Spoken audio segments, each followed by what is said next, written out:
In this lesson, you will learn about Le Chatelier's principle, which explains what a system at equilibrium does in response to stresses.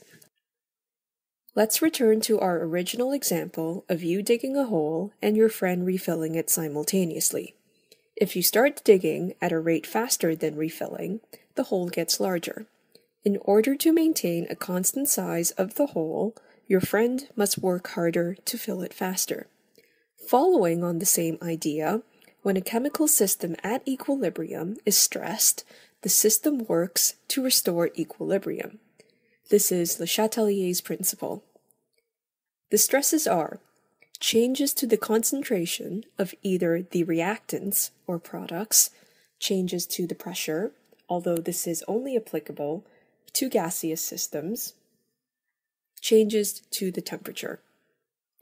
Let's examine a hypothetical reversible reaction at equilibrium where reactant A reacts with reactant B to form product C and product D. If we added more A and B, the system becomes stressed and is no longer at equilibrium. To counteract the stress, the system forms more C and D in order to remove the excess A and B. The equilibrium, therefore, shifts to the right. If we added more C and D, the system becomes stressed and is also no longer at equilibrium. So to counteract the stress, the system forms more A and B. Therefore, the equilibrium shifts to the left. What happens if we remove C and D as they are being produced, or if the concentration of C and D is decreased? Please pause the lesson to think about this and resume when you are done. The system is now stressed and no longer at equilibrium. To counteract the stress, more C and D are produced, so equilibrium shifts to the right. When concentration increases, equilibrium shifts to the opposite side of the reaction. When concentration decreases, equilibrium shifts to the same side of the reaction. Changes in pressure.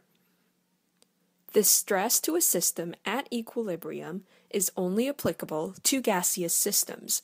For this stress, we will examine another hypothetical reaction at equilibrium, where reactant A reacts with 2 moles of reactant B to form product C and product D. An increase in pressure means that there is a decrease in volume, so there is less space. Equilibrium will shift to the side of the reaction with fewer moles. In our example, an increase in pressure will cause equilibrium to shift to the right, since there are fewer moles, 2 moles compared to 3 moles on the left. A decrease in pressure means that there is an increase in volume, so there is more space. Equilibrium shifts to the side with more moles, so in our example, equilibrium shifts to the left. So an increase in pressure favors the side with fewer moles, and a decrease in pressure favors the side with more moles. In our next lesson, you will learn about how a system works to restore equilibrium in response to changes in temperature. In summary, Le Chatelier's principle states that when a system at equilibrium is stressed, the system works to restore equilibrium.